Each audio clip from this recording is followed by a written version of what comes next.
제21대 대통령 선거가 48일 앞으로 다가온 가운데 더불어민주당은 3명이, 국민의힘은 11명이 대선 경선 후보로 등록한 것으로 집계됐습니다. 어젯밤 인천 부평역 앞 도로에서 땅꺼짐이 발생해 한때 도로가 통제됐고 경기 광명 신안산선 붕괴 사고 현장에선 엿새째 실종자 수색이 진행되고 있습니다. 경찰이 경기 용인에서 부모와 아내, 2딸 등 일가족 5명을 살해한 혐의를 받는 50대 남성을 체포해 범행 동기를 수사하고 있습니다. 트럼프 미국 대통령이 관세 협상에 주한미군 방위비를 포함하겠다는 뜻을 내비쳤지만 최상목 부총리는 방위비 협상은 지금 검토하고 있지 않다고 밝혔습니다. 시청자 여러분 안녕하십니까? 제21대 대통령 선거가 48일 앞으로 다가온 가운데 더불어민주당과 국민의힘 양당의 경선 후보 등록이 마감됐습니다. 3파전으로 압축된 민주당은 오늘부터 권역별 순회 경선에 들어가고요. 11명이 출사표를 던진 국민의힘은 오늘 서류 심사를 통해 1차 경선 진출자를 발표합니다. 오늘 굿모닝 MBN 첫 소식은 주진희 기자가 보도합니다. 국민의힘과 더불어민주당의 대통령 선거 경선 대진표가 완성됐습니다. 더불어민주당에서는 김경수 전 경남지사, 김동연 경기지사, 이재명 전 대표의 3파전입니다. 국민의힘은 김문수 전 장관, 나경원 의원, 한동훈 전 대표 등 11명이 등록했습니다. 양측 일정이 모두 빡빡합니다. 민주당은 오늘 공명선거 실천 협약식을 하고 모레는 후보자 합동 TV 토론회가 예정돼 있습니다. 그리고 바로 4개 권역으로 나눠 순회 경선을 한 뒤 권역별 경선 결과와 일반 국민 여론조사를 합산해 27일 최종 후보를 선출합니다. 만약 과반 투표자가 없으면 다음 달 1일 1, 2위 후보 간 결선 투표로 확정합니다. 국민의힘은 오늘 서류 심사를 거쳐 1차 경선 통과자를 발표합니다.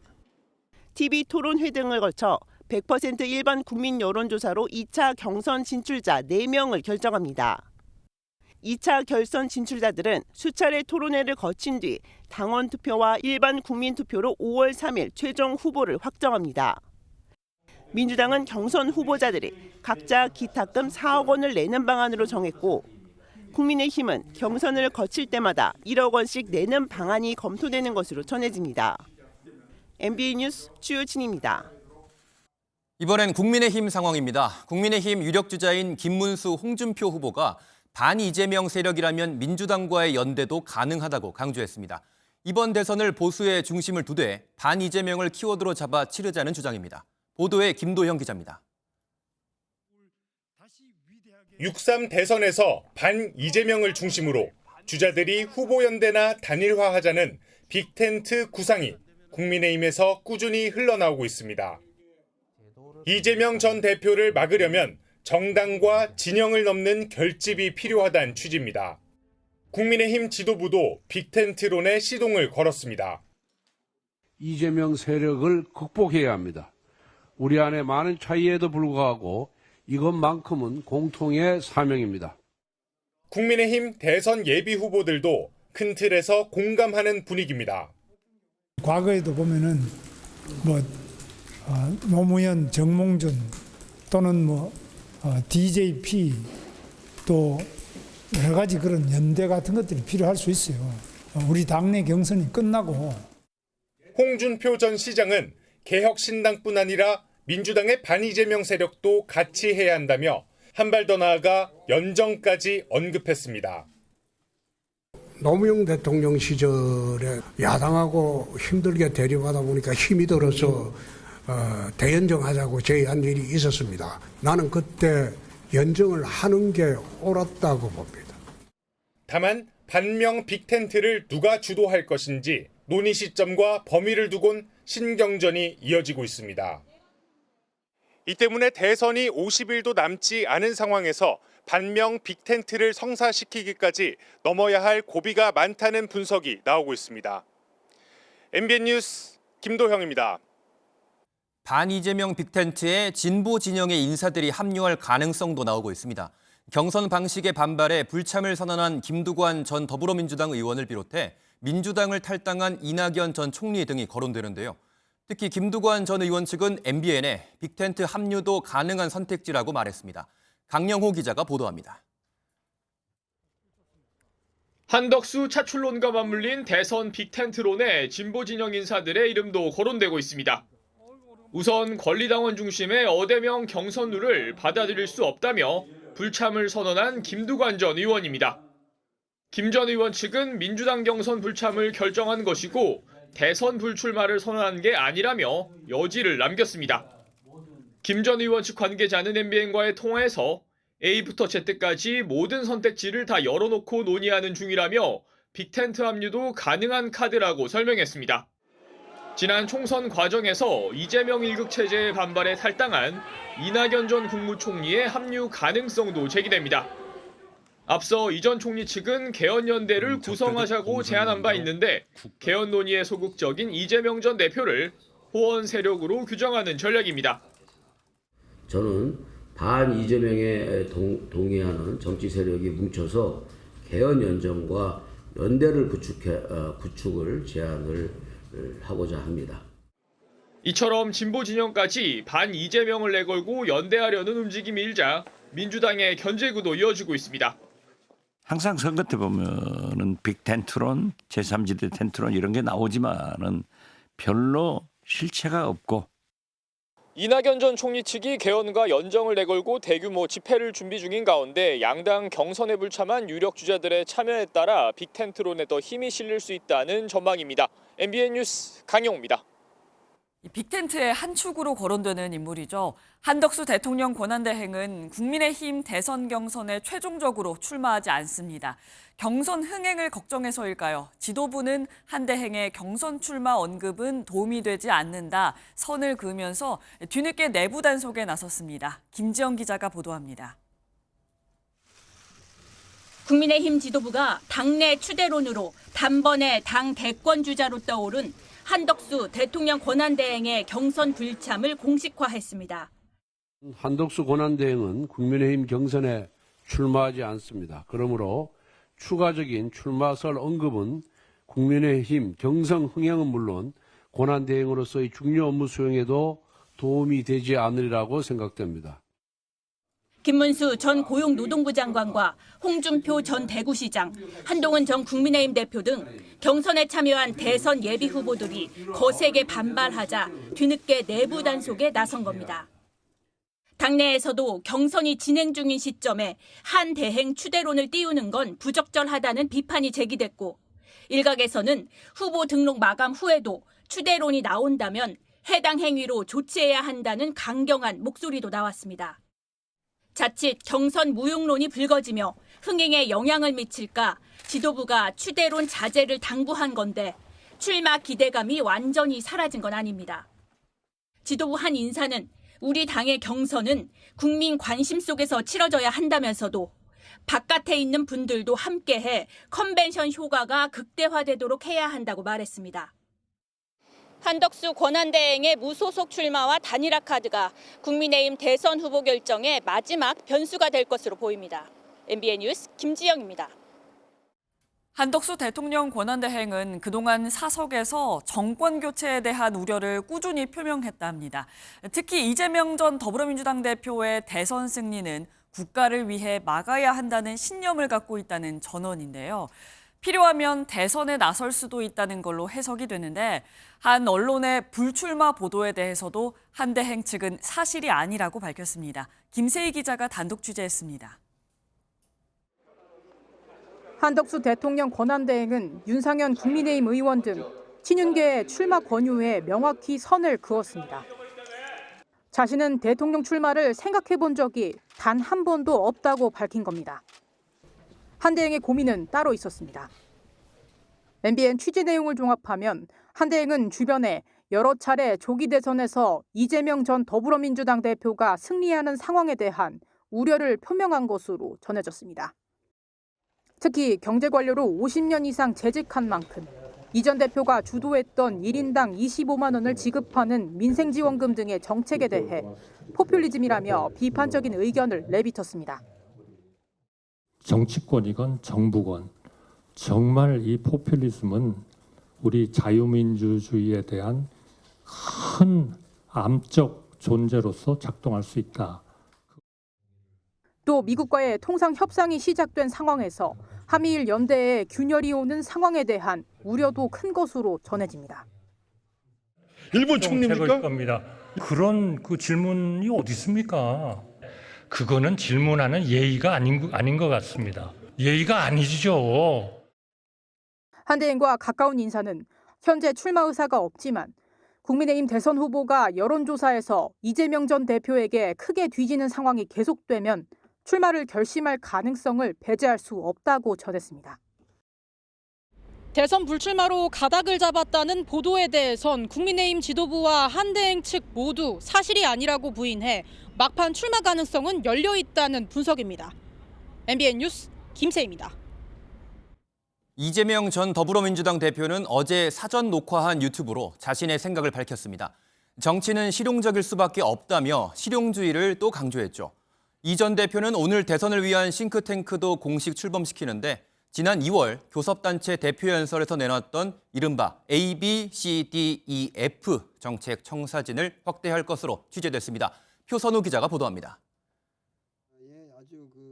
줄곧 성장과 실용주의를 강조하고 있는 이재명 전 민주당 대표는 진보 성향 유튜브에 출연해 자신의 정치 철학을 밝혔습니다. 세상 사람들의 삶을 지금보다는 좀 더 낫게, 더 낫게 만드는 게 사실 정치의 역할이고, 그러니까 정치는 기본적으로 실용적일 수밖에 없는 거죠.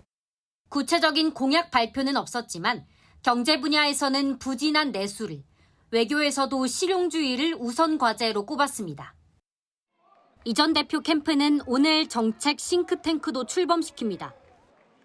지난 2월 교섭단체 대표연설에서도 회복과 성장을 주제로 이른바 A, B, C, D, E, F 정책 청사진을 발표했는데 이 전 대표 대선 공약의 밑그림이 될 예정입니다. MBN 취재 결과 이 같은 기조 속 오늘 발표에는 글로벌 공급망 체인 확보안까지 담긴 청사진을 제시할 예정인 것으로 확인됐습니다. 싱크탱크 측 관계자는 A부터 G까지 7개 키워드를 중심으로 34개 분과를 나누어 경제 성장과 청년 민생, 지역 균형 등에 대한 비전을 제시할 계획이라고 설명했습니다. 재판으로 하루를 쉬어간 이재명 전 대표는 오늘 안산에서 진행되는 세월호 참사 11주기 기억식에 참석하며 본격 경선 레이스에 돌입할 예정입니다. MBN 뉴스 표선우입니다. 국민의힘 대선 주자들은 일제히 박정희 전 대통령을 소환했습니다. 박정희 향수를 자극해서 보수 지지층의 표심을 겨냥했습니다. 정태진 기자의 보도입니다. 두 손을 꼭 맞잡은 김문수 전 장관과 이철우 경북지사가 박정희 대통령 기념관에 들어섭니다. 보수 지지층 표심을 겨냥해 한 목소리로 박정희 동상 건립을 주장했습니다.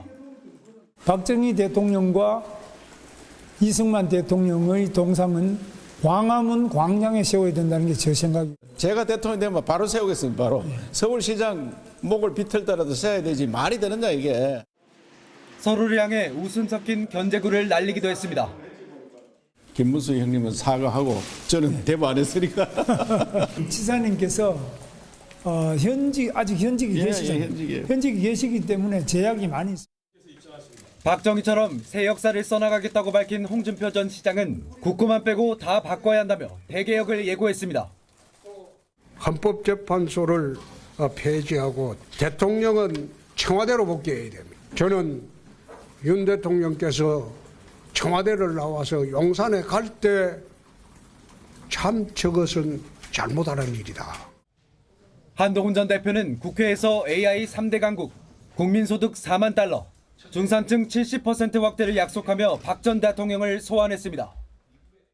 대통령이 과거 박정희 대통령과 같은 강한 경제적 리더십을 발휘해야 한다는. 나경원 의원은 서울대를 찾아 박정희 자료실은 없는데 왜 시진핑 자료실이 있냐며 폐쇄 촉구 등 반중 정서를 겨냥했습니다. 이승만 대통령 자료실도 없고 박정희 대통령 자료실도 없습니다. 그런데 시진핑 자료실이 2015년부터 설치되었습니다. 국민의힘 대선 경선이 본격화하면서 후보들은 지지층과 당심 잡기에 사활을 걸고 있습니다. MBN 뉴스 정태진입니다. 전국 곳곳에서 땅꺼짐 사고가 잇따르고 있습니다. 이번엔 인천 부평역 앞 횡단보도에서 가로 5m, 깊이 10cm의 땅꺼짐 현상이 발생했습니다. 인명피해는 없었지만 시민들의 불안감은 날로 커지고 있습니다. 박규원 기자가 보도합니다. 횡단보도에 움푹 파인 자국이 보이고 일부 도로가 아래로 내려앉았습니다. 어제 오후 8시쯤 인천 부평역 앞 도로에서 가로 5m, 깊이 10cm의 땅꺼짐이 발생했습니다. 사고를 접수한 구청과 소방은 해당 지역을 완전히 차단하고 주변 도로에 대한 통제도 이어가고 있습니다. 균열이 있으니 시민들 움직이지 않게끔 인근 통제를 한 걸로 알고 있고요. 인근 지하 통로 건설 작업으로 인한 땅꺼짐으로 추정됩니다. 다행히 인명피해는 발생하지 않았습니다. 인천시청은 오늘 정밀 안전진단을 통해 정확한 원인을 파악할 예정입니다. 어제 오전 8시쯤엔 서울 중랑구에서 가로 40cm, 깊이 90cm의 도로 침하가 발생했습니다. 다친 사람은 없었지만 전국 곳곳에서 연이어 땅꺼짐 현상이 나타나며 시민들의 불안은 커지고 있습니다.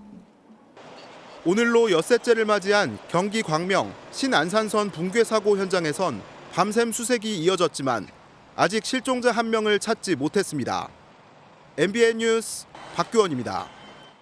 일가족 5명을 한꺼번에 살해하고 도주한 혐의를 받는 50대 가장이 어젯밤 범행 지역인 경기도 용인으로 호송됐습니다.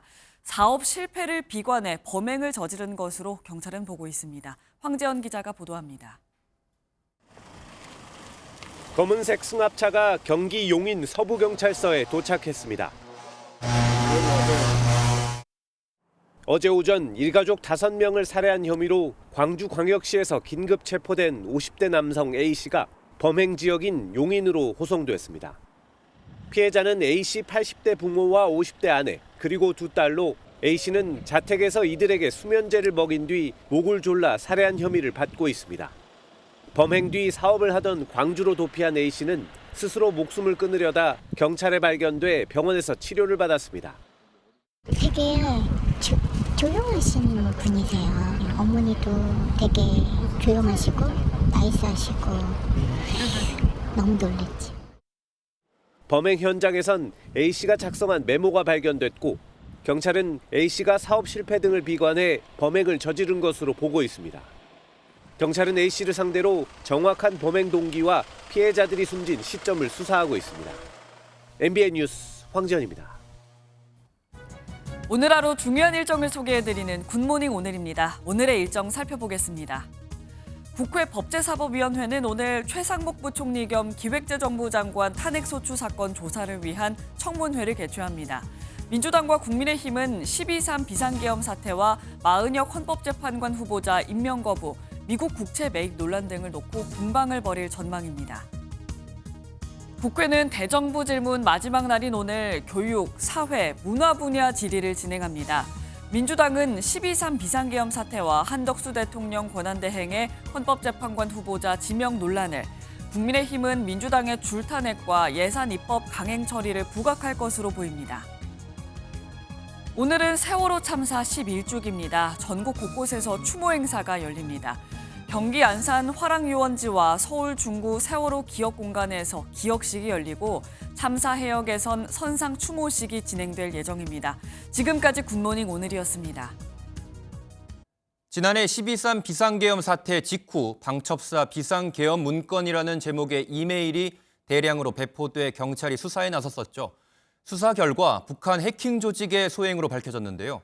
우리나라 정부기관 종사자 등에게 모두 12만 건이 넘는 메일을 무더기로 뿌려서 개인정보를 탈취하려 했던 것으로 드러났습니다. 노아린 기자가 보도합니다.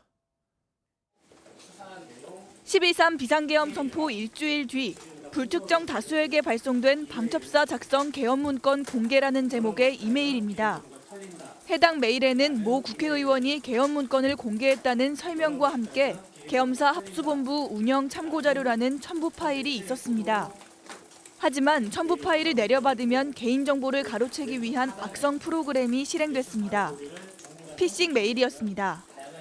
오늘의 운세, 세금, 환급, 건강정보와 같이 사람들이 관심을 가질 만한 내용으로 꾸며진 피싱 메일의 종류만 30여 개에 달합니다. 메일 수신자로 하여금 피싱 페이지에 접속해서 본인의 정보를 입력하면 그 부분을 별도로 탈취를 하는. 경찰 수사 결과 북한 해커 조직의 소행으로 드러났습니다.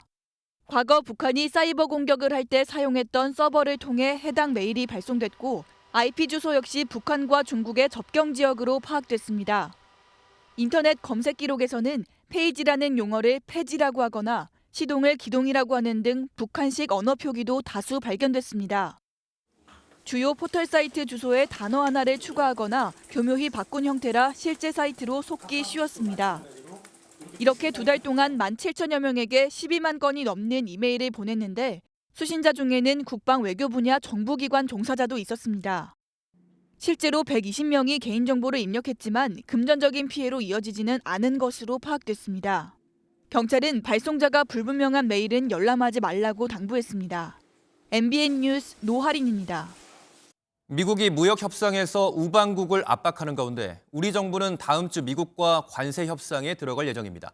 트럼프 대통령이 패키지 협상을 거론해 주한미군 방위비 분담금 문제에도 협상에 오를 것으로 전망됐는데요. 이 최상목 부총리 겸 기획재정부 장관은 미국과 방위비 분담금 협상은 검토하지 않고 있다고 일축했습니다. 이상엽 기자가 보도합니다. 트럼프 행정부가 한국과 일본 등 5개 국가를 콕 집어 먼저 관세 협상을 타결하는 나라가 유리할 거라고 압박했습니다. 특히 트럼프 미국 대통령은 이번 협상을 원스톱 쇼핑이라 부르며 관세 외의 사안 역시 협상할 수 있다는 의사를 밝혔습니다. 무역과 안보를 하나로 묶는 이른바 패키지 딜에 주한미군 방위비 분담금 문제가 포함될 수 있다는 우려가 나왔습니다. 그런데 우리 정부는 일단 그 가능성을 일축했습니다. 방위비 협상은 저희가 지금 검토하고 있지 않습니다. 최상목 부총리는 트럼프 행정부가 한국으로부터 많은 것을 양보받았다는 보도에 대해서도 트럼프의 표현 방식일 뿐이며 양보한 건 없다고 강조했습니다. 우리 정부는 다음 주부터 미국과 본격적인 관세 협상에 들어갈 전망입니다. 안덕근 산업통상자원부 장관이 다음 주 방미길에 오르고 한덕수 대통령 권한대행도 미국 방문을 검토하는 것으로 알려졌습니다. MBN 뉴스 이상엽입니다.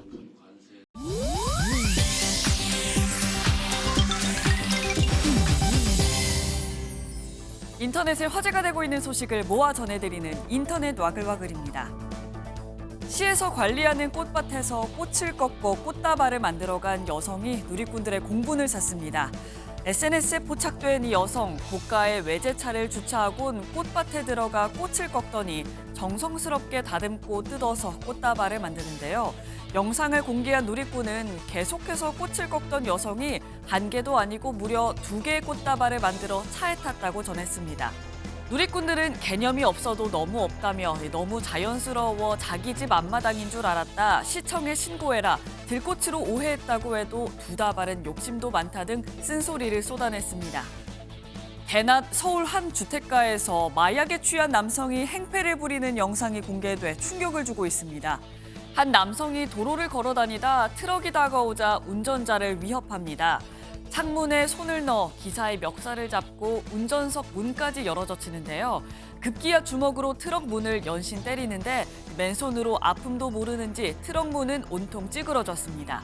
출동한 경찰이 제지에 나섰고 이 남성은 바닥에 누워 난동을 부리다 은색통을 던지기도 했는데요. 통 안에 든 건 놀랍게도 대마초였습니다. 남성은 마약 검사 결과 양성 반응이 나왔고 결국 구속됐는데요. 누리꾼들은 마약이 도대체 어디까지 퍼지고 있는 건지 충격적이라며 우려의 반응을 보였습니다. 아파트 베란다에 나갔다가 1박 2일 동안 갇혀 홀로 고립된 70대 여성이 경찰의 노련한 눈썰미 덕에 무사히 구조됐습니다. 화분에 물을 주러 베란다로 나간 이 할머니는 문이 잠기면서 약 18시간 동안 꼼짝없이 베란다에 갇히게 됐는데요. 고층이라 구조 요청이 들리지 않았고 새벽엔 눈까지 내려 생명도 위험한 상황이었습니다. 지쳐가던 할머니는 누군가 알아주길 바라며 옷가지를 엮어 기다란 줄을 만들곤 베란다 밖으로 던졌는데요. 다행히 구조 신호를 순찰 중인 경찰이 발견해 할머니를 무사히 구조할 수 있었습니다. 경찰의 예리한 시선과 빠른 판단력이 빛을 발한 순간입니다. 인터넷 와글와글이었습니다.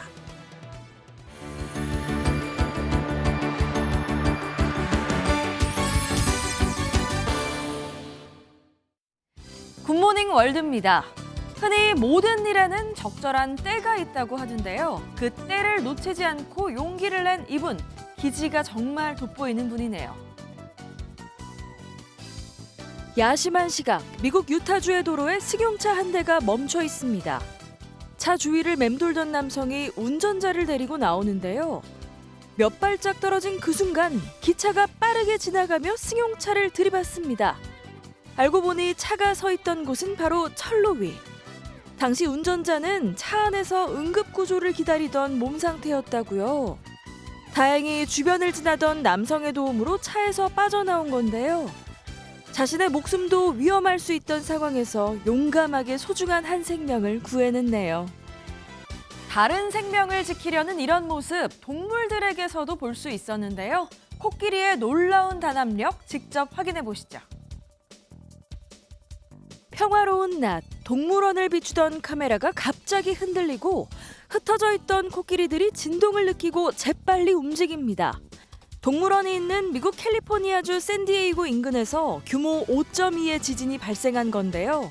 잠시 상황을 살피던 코끼리들 서로 더 가까이 모이더니 새끼 코끼리를 둘러싸고 둥그렇게 원을 그립니다. 위협에 맞서 새끼와 무리를 보호하려는 본능적인 반응이라고요. 다행히 지진으로 인한 피해는 없었고 코끼리들도 몇 분 뒤 안정을 찾고 일상으로 돌아갔다고 하네요. 이번 주말 부활절을 앞두고 지구촌 곳곳에선 부활절 달걀 만들기가 한창인데요. 초콜릿으로 유명한 벨기에에서 먹기엔 너무 아까운 달걀 전시회가 열렸다고 합니다. 함께 감상하러 가볼까요? 사람 얼굴보다 큰 달걀이 조심스레 진열대에 오릅니다. 정교하고 입체적인 무늬가 돋보이는 것도 있고 파랑과 노랑 줄무늬가 조화를 이룬 작품도 있군요. 이 달걀들은 모두 초콜릿으로 만들어진 건데요. 벨기에의 한 유명 초콜릿 회사가 부활절을 맞아 초콜릿 달걀로 전시를 연 겁니다. 작품 하나당 우리 돈 120만 원 정도로 모든 수익금은 병원에 기부된다고요. 생김새도 의미도 아름다운 초콜릿 달걀이네요. 지금까지 굿모닝 월드였습니다.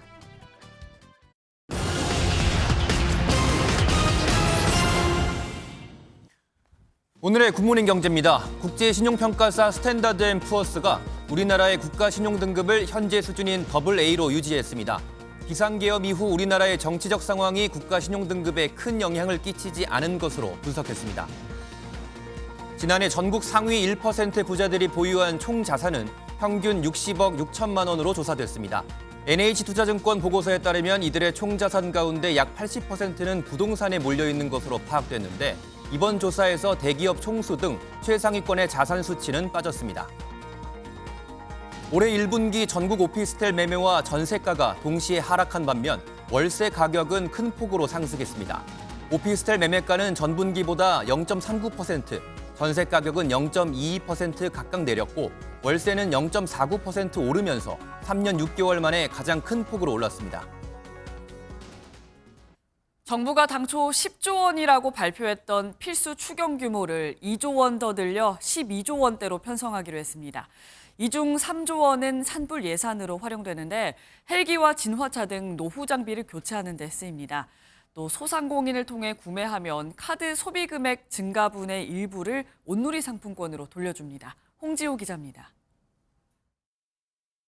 국토위성이 국내 최고 해상도로 경북 의성 산불을 촬영한 사진입니다. 사진을 덮은 하얀 연기와 동남쪽 방향에 검게 타버린 숲이 산불 발생 전인 오른쪽 사진과 대비가 됩니다. 태풍급 바람 속 헬기와 진화차 등 노후화된 장비와 인력 부족은 이번 산불의 진화를 더욱 어렵게 만들었습니다. 헬기하고 진화 차량 장비 확충하는 문제 있고요. 진화 대원들 전문화 고도화하는 12조 원대 추경 편성을 예고한 정부는 이 중 3조 원 이상을 산불 대책에 투입하기로 했습니다. 중대형급 산림 헬기 6대를 새로 도입하고 48대의 다목적 산불 진화차와 드론 45대, AI 감시 카메라도 30대를 확충합니다. 이재민에게 임대주택 1000호와 주택 복구 처리 자금을 지원하고 현재 5천억 원인 피해 복구를 위한 재해 대책비도 2배 이상 늘립니다. 민생 지원에도 4조 원 넘게 투입되는데 연매출 30억 이하 사업자에게 사용한 카드 소비 증가분의 일부를 온누리 상품권으로 돌려주는 상생 페이백 사업이 추진됩니다. 무엇보다 타이밍이 중요합니다. 추경안이 최대한 빠른 시간 내에 통과될 수 있도록 국회의 초당적 협조와 처리를 간곡히 부탁드립니다. 정부는 반도체 지원에 5천억 원의 재원을 투입하는 등 4조 원 이상을 투입해 첨단 산업 경쟁력 강화에도 나섭니다. MBN 뉴스 홍지호입니다. 지난달 경상도 지역에 큰 피해를 남긴 대형 산불. 이를 극복하기 위한 움직임이 활발하게 진행되고 있습니다. 부산의 한 중소기업은 MBN에 기부금 1억 원을 기탁하며 우리 사회 모두가 힘을 모으자고 호소했습니다. 김종민 기자가 전해드립니다. 지난달 울산을 비롯해 경북과 경남에서 발생한 산불은 역대 가장 큰 피해를 남겼습니다. 이재민의 안타까운 사연이 알려지면서 곳곳에서 도움의 손길도 이어지고 있습니다. 토목 건설 현장에서 사용되는 금속재 줄자 사업 부문 국내 1위 업체인 코메로는 MBN에 기부금 1억 원을 기탁했습니다. 강동헌 코메론 대표는 군 복무 시절 동료가 이번 화마로 삶의 터전을 잃었다는 소식을 듣고 기부를 결정했다고 밝혔습니다. TV를 보면서 아주 마음이 아팠고요. 저희는 지방에 있는 작은 중소기업이지만은 저희들이 먼저 나서서 이렇게 기부를 하면서 능력 있는 다른 기업들도 같이 동참을 해서만 하는. MBN은 이 1억 원을 산불 피해 이웃 돕기 캠페인을 함께 진행하고 있는 전국 재해구호협회에 전달했습니다. 기부는 결국 참여와 연대 혹은 서로 협력하는 그런 정신이라고 할 수 있는데요. 조그마한 관심과 그런 부분들을 기부를 해주시면 지금까지 전국에서 모인 국민 성금은 1,340억 원 규모로 이재민들의 주거 공간 마련과 생계비를 지원하는 데는 물론 산불 복구 활동에도 쓰일 예정입니다. MBN 뉴스 김종민입니다. 운전면허를 갱신하기 위해 서울의 한 경찰서를 찾아온 60대 남성이 체포되는 일이 벌어졌습니다. 알고 보니 16년 전 경쟁 관계였던 이웃 노래방 사장을 살해하려 했다가 달아난 지명수배자였습니다. 박혜빈 기자의 단독 보도입니다. 지난달 17일 서울 구로경찰서 민원실에 한 남성이 들어섭니다. 운전면허를 갱신하러 왔다며 신분증을 제출했는데 이를 조회한 직원들이 수상한 듯 어디론가 전화를 겁니다. 잠시 뒤 출동한 경찰관들에 의해 이 남성은 검거됐습니다. 살인미수 혐의로 지명수배를 받아왔던 60대 남성 A씨가 16년 만에 체포된 겁니다. 지난 2009년 10월 A씨는 경쟁관계에 있던 이웃 노래방 사장 B씨를 살해하려던 것으로 나타났습니다. 당시 불이 붙은 신호를 담은 깡통과 둔기를 들고 직접 찾아간 것으로 드러났습니다. 이곳에서 사장인 B씨를 대신해 한 직원이 A씨를 제지하다 온몸에 큰 화상을 입은 것으로 전해졌습니다. 사건 직후 A씨는 곧바로 달아났는데 경찰이 추적에 실패하면서 수사는 미궁에 빠지게 됐습니다. 그 사이 A씨의 행각은 더욱 대담해졌습니다. 운전면허를 갱신하기 위해 태연하게 경찰서를 찾아갔던 겁니다. 하지만 신분증을 확인하던 경찰은 A씨가 지명수배 중인 사실을 곧바로 파악한 뒤 검거했습니다. 경찰의 재수사 끝에 사건을 넘겨받은 서울 서부지검은 지난 9일 A씨를 구속 상태로 재판에 넘겼습니다. MBN 뉴스 박혜빈입니다. 오늘은 낮 기온이 크게 올라서 5월 중순만큼이나 따뜻하겠습니다. 오늘 서울의 한낮 기온은 22도로 어제보다 8도가량 높겠고요. 내일은 24도 안팎까지 올라서 더욱 포근해지겠습니다. 바람은 여전히 강합니다. 오늘 오후부터 전국 대부분 지역에서 초속 15m 안팎의 순간 돌풍이 불어들 때가 있겠습니다. 시설물 관리와 안전사고에 유의하셔야겠습니다. 오늘 아침까지 서해안과 중부 내륙, 호남 내륙을 중심으로는 가시거리 200m 미만의 안개가 끼겠습니다. 오늘은 전국에 맑은 하늘이 드러나겠고요. 내일은 수도권과 강원 내륙을 중심으로 비가 약하게 오는 곳이 있겠습니다. 오늘은 아침과 낮 기온 모두 어제보다 높겠습니다. 현재 기온은 서울이 6.4도, 대전이 5.4도, 부산 10도 선에서 출발하고 있고요. 한낮 기온은 광주가 24도, 대구 26도 등으로 특히 남부 내륙을 중심으로 일교차가 크겠습니다. 오늘 토요일에는 전국에 비가 내리겠습니다. 낮에 수도권과 강원 영서를 시작으로 밤에는 전국에 비가 내릴 전망입니다. 내셨습니다. 저희는 내일 아침 7시에 변함없이 찾아오겠습니다. 굿모닝 MBN 마칩니다. 시청해주신 여러분 고맙습니다.